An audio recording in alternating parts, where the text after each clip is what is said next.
நானும் எல்லாரும் மாதிரி ஏசி காரில் நான் உட்காந்துட்டு போக வேண்டியதானே. நான் நடிச்சுட்டு போறேன், முதல்ல சம்பளம் கூட வாங்கிருக்கலாம், இப்ப குறைச்சு வாங்கிட்டு போறேன். ஆக பணம் தானே, அதை வாங்கிட்டு நான் உட்கார்ந்து இருக்கலாமே. நான் இன்னைக்கு சென்னையில் அழகா எங்கேயோ ஒரு ஆட்டம் பாடிக்கிட்டு இருக்கலாம், பாட்டம் பாடிக்கிட்டு இருக்கலாம், சண்டை போட்டுக்கிட்டு இருக்கலாம், நடிச்சுக்கலாம். நடிக்கல, எனக்கு தேவையில்லை. நான் வரேன், ஏன் வரேன்? சரியா, ஒருவேளை வேற மாதிரி இருந்தா கூட நினைக்கல. ஆண்டவன் மனத்துல பாத்தீங்கன்னா எனக்கு 2 ஆம்பளை பேல, அவன் எதையோ சம்பாரிச்சுக்கிறான், எப்படியோ போட.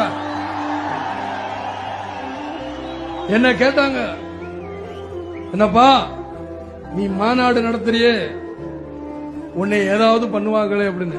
என்ன மிஞ்சி என்ன சார், வருமானத்துறையில தானே பயமுறுத்த முடியும், வேற எதுலையும் என்னை பயமுறுத்த முடியாது. அந்த வருமானத்திலேயே நான் வீடு வித்து தான் நான் இந்த மாநாடு நடத்துறேன் தவிர, மீதி நேரம் என்னை மிரட்டணும்னா நான் வேட்டியை மடிச்சு கட்டிட்டு இறங்குவேங்கிறது அவங்களுக்கு தெரியாது.